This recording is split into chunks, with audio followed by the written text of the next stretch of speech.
Hello everyone. In this video, we are going to discuss UPSC relevant news from the Hindu. This is 22nd October 2025.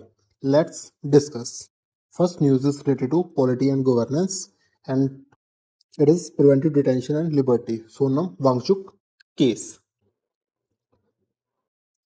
इसका background आपको पता होना चाहिए कि सोनम वांगचुक जो लद्दाख के फेमस एक्टिविस्ट हैं, उनको national security act that is NSA इसके अंडर डिटेन किया गया था।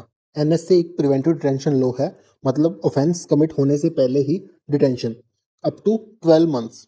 ये UAPA से अलग है और एडवाइजरी बोर्ड जो होता है वो कौन करता है? हेड कौन होता है उसका? हाई कोर्ट का एक जज होता है, वो क्या करता है? रिव्यू करता है। पिटीशन सुप्रीम कोर्ट में किसने लगाई है? उनकी वाइफ गीतांजलि आंगमू ने फाइल की। ये एलेज किया कि 24/7 सर्विलेंस जो क्या करती है, उसके फंडामेंटल राइट्स को क्या करती है? वायलेट करती है। अब एक चीज याद रखना कि ओनली यूनियन या फिर स्टेट गवर्नमेंट्स ऑर्डर कर सकते हैं, किसके लिए? दैट इज डिटेंशन के लिए। जुडिशरी नहीं कर सकती। ठीक है, this is what is written here.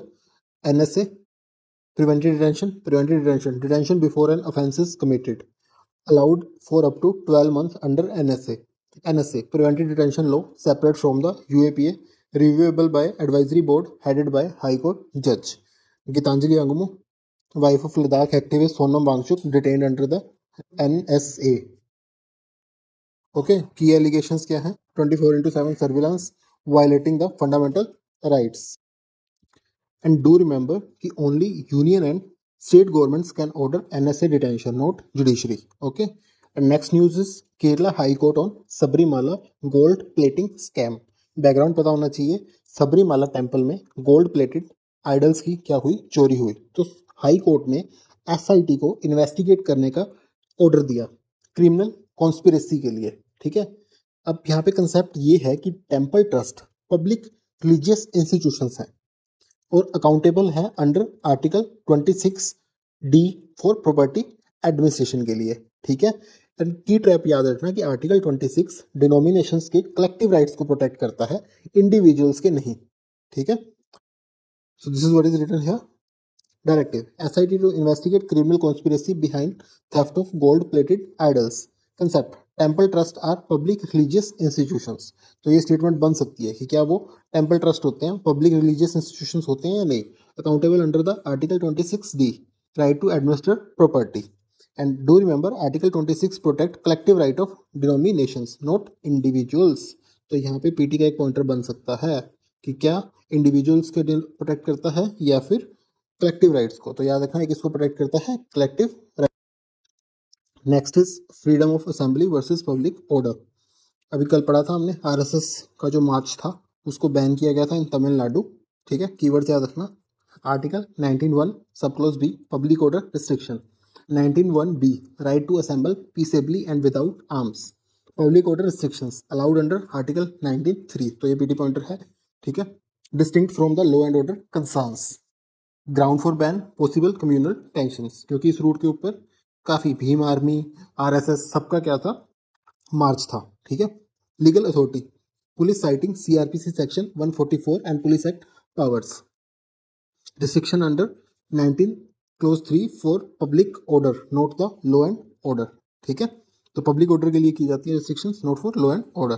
ठीक है, denial upheld by police authorities. Next is community forestry success, Kerala VSS model that is Vana Samrakshana Samiti people committee under joint forest management programme 1990। अब ये याद रखना कि जो JFM है is a state level scheme not directed under the ministry of environment forest and climate change statutory framework. ठीक है, promote क्या करते हैं? फॉरेस्ट को। Next news is India upgrade Kabul mission to full embassy. अभी देखा होगा कि जो तालिबान के मिनिस्टर थे वो इंडिया में विजिट किए थे। ठीक है, उसके बाद क्या हुआ है? इंडिया ने अपग्रेड कर दिया Kabul mission to full embassy. Previous status technical mission since 2022। ठीक है, तो करंट स्टेटस क्या हो गया? Full embassy with charge d' affaires. अब इंडिया फर्स्ट कंट्री है जो तालिबान रिजीम के अंडर एम्बेसी को क्या कर रहा है? रिस्टोर कर रहा है, लेकिन विदाउट रिकॉग्निशन। ठीक है, तो it is without recognition. Okay, की ट्रैप याद रखना कि CDA is not an ambassador, act करता है इन एब्सेंस ऑफ एम्बेसडर के, ठीक है। जब एम्बेसडर नहीं होता तो उसके एब्सेंस में कौन एक्ट करता है? CDA, that is charge d' affairs under the Veena convention 1961। Next is Trump Putin meeting on Ukraine deferred, Budapest में होनी थी, ठीक है, पोस्टपोन इंडेफिनेटली। ओके, इंडेफिनेटली क्या हो गया? पोस्टपोन हो गया। अब याद रखना कि Budapest memorandum 1994 nuclear security guarantees के लिए था यूक्रेन को, ठीक है, पोस्ट USSR। इस मीटिंग से क्या है? अनरिलेटेड। ओके, तो बुडापेस्ट मेमोरेंडम इज नॉट, जो 1994 है, इज नॉट दिस मीटिंग, ठीक है। कई बार कंफ्यूजन हो जाती है ना कि जो ये ट्रम्प और पुतिन की मीटिंग है, it is not related to this, ठीक है, रिलेट मत कर देना इसको। That treaty involve nuclear security guarantee to Ukraine post USSR breakup, ठीक है। जब USSR का ब्रेकअप हुआ था उसके बाद क्या था? यूक्रेन को क्या दिया था? न्यूक्लियर सिक्योरिटी की गारंटी दी गई थी। That was also Budapest memorandum. तो कई बार ये होता है ना कि अभी आपको ट्रैप के लिए फंसाया जाएगा, ठीक है, वहाँ पे डाल दिया जाएगा कि Budapest memorandum is related to Trump Putin meeting, तो वो गलत हो जाएगा, ठीक है। Next is economy and finance core sector growth सितंबर 2025 इंडेक्स ऑफ इंडस्ट्रियल प्रोडक्शन, ठीक है। इसमें ये मोस्ट इंपॉर्टेंट है, ये पता होना चाहिए। That is index of industrial production IIP। ये मेजर करता है industrial growth. Core sectors have कितना? 40% वेटेज। इसके अंदर सबसे ज्यादा वेटेज किसकी होती है? 40% वेटेज है किसकी? कोर सेक्टर की। और इसका इंडेक्स के अंदर कौन कौन से आते हैं कोर सेक्टर के अंदर? कोल, क्रूड ऑयल, CCN, ठीक है, याद रखना CCN, natural gas, refinery products, fertilisers, steel, cement, electricity, ठीक है। अब कौन कौन सा होगा इसके बाद? Fertilisers, steel, cement, electricity, FSCE, ठीक है। RFS, RFSCE, CCN, RFSCE, ये इंपॉर्टेंट है, कई बार क्वेश्चन आता है इसके अंदर, ठीक है। Telecom and automobiles are not core industries, ठीक है। कई बार क्वेश्चन पूछेंगे आपको टेस्ट सीरीज के अंदर भी कि which of the following is core industry, तो आपको पता होना चाहिए कौन कौन सी होती है। Coal, crude oil, natural gas, R, that is refinery products, F, fertilisers, S, RFS, steel, CE, RFSCE, cement, electricity, ठीक है। And next news is RBI forex intervention. Amount sold 7.7 billion. Reasons to curb rupee volatility. अब trap याद रखना, RBI forex intervention affect balance of payment, capital account, not current account. It is related to trades. ठीक है, trade in मतलब जो भी हम विजिबल्स के अंदर होता है, इसके अंदर क्या आ जाएगा? हमारा जो करंट अकाउंट से क्या होता है, ये रिलेटेड नहीं होता, ठीक है। जो RBI का फॉरेक्स इंटरवेंशन होता है वो किसे इफेक्ट करता है? ओनली कैपिटल अकाउंट को, not the current account. Got it. Current reserves कितने हैं? 65 बिलियन, ठीक है, October 2025। And trade and industry update, Moody 40% US transshipment tariff, trade protectionism, government policy restricting imports to protect domestic industry, ठीक है। मेरी economy के अंदर स्टील प्रोड्यूस हो रहा है, मैं बाहर से स्टील इंपोर्ट करूंगा, तो जो डोमेस्टिकली प्रोड्यूस हो रहा है उसको तो खराब करेगा ना, उस इंडस्ट्री को इम्पैक्ट करेगा। मैं क्या करूंगा? जो इम्पोर्ट हो रहा है उसके ऊपर टैरिफ लगा दूंगा, वो महंगा हो जाएगा, ठीक है। और जो अब देश में बन रहा है वो सस्ता होगा, तो देश के लोग किसे बाय करेंगे? जो देश में बन रहा है सस्ती चीज को बाय करेंगे, ठीक है। तो इसी को क्या बोला जाता है? Trade protectionism. Supply chain disruptions, interruption in the flow of goods and services across global network, target goods rerouted via third countries, especially Asia and India. Okay.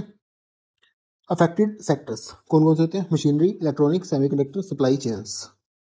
Transshipment tariff is not equal to most favoured nation measure. अब ये क्या होता है? ये WTO का major है। इसमें क्या होता है कि अगर आप किसी एक नेशन को कोई फेवर दे रहे हो तो वो आपको सब कंट्रीज को देना पड़ेगा, ठीक है। Doctor Reddy FDA clearance unit, Srikakulam facility, ठीक है। क्लासिफिकेशन किस में आई है? Voluntary action indicated, that is VAI is not warning letter, it is the lowest risk category in the FDA inspections, ठीक है। अब क्या था बेसिकली कि जो श्रीका कुलम फैसिलिटी है उसको क्या दिया गया? वॉलंटरी एक्शन इंडिकेटेड क्लासिफिकेशन मिली है। मतलब क्या है कि माइनर डेविएशन, ठीक है, एफडीए से क्लियरेंस मिल गई है, बट थोड़ा बहुत क्या था कि हाँ, इसको एक वार्निंग लेटर नहीं था, ये सिर्फ एक क्या दिया गया है, माइनर डेविएशंस फाउंड किए गए हैं। मतलब जो ग्लोबल ट्रेड होता है, ग्लोबल ट्रेड और इंडस्ट्री रेगुलेशंस, इंडस्ट्री रेगुलेशंस, उसके एस्पेक्ट्स को क्या करता है, ये कवर करता है, एस्पेक्ट्स को क्या करता है, कवर करता है। ठीक है, next is India's ICAO proposal, aviation human resource, Indian civil aviation, aviation human resource, skilled personnel critical for safe aviation operation, international civil aviation, governed by ICAO under Chicago Convention 1944। ठीक है, governing body कौन होती है इसका, ICAO। Okay, legal framework कौन सा देता है, शिकागो कन्वेंशन। ठीक है, ICAO is not a UN specialised agency, जैसे FAO UN की स्पेशलाइज्ड एजेंसी है, अब ये UN की स्पेशलाइज्ड एजेंसी नहीं है। ठीक है, फॉर स्पेस और defence, it governs the civil aviation safety and standards only.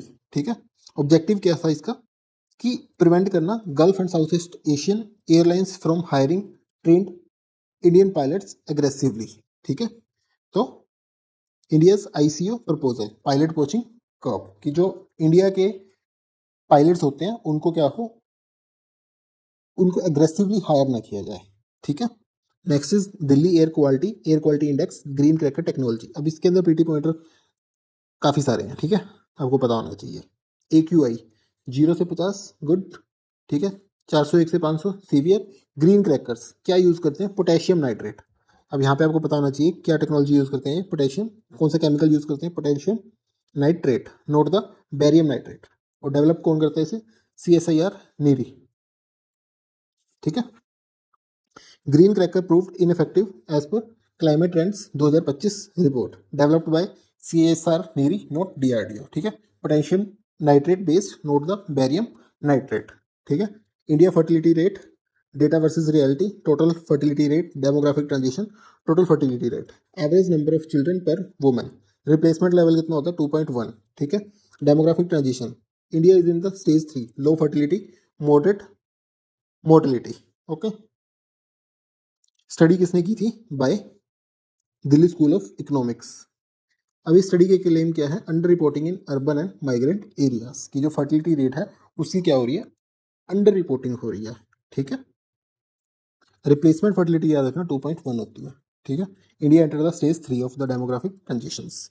Italy population decline, global context, birth rate, मतलब इनकी क्या हो रही है, पॉपुलेशन -6.3%। ठीक है, इटली का टोटल फर्टिलिटी रेट कितना हो गया, 1.2।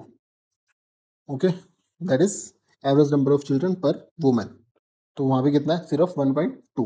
Not just ageing but low fertility in Asia causing population decline. ठीक है, शादियाँ लेट हो रही हैं, तो उस वजह से भी क्या हो रहा है कि मतलब कैरियर ओरिएंटेशन हो गया है ज़्यादा। ठीक है, और न्यूक्लियर फैमिलीज, आइसोलेटेड मतलब फैमिलीज में रहना, और ये कुछ फैक्टर्स हैं जिस वजह से क्या हो रहा है कि पॉपुलेशन डिक्लाइन।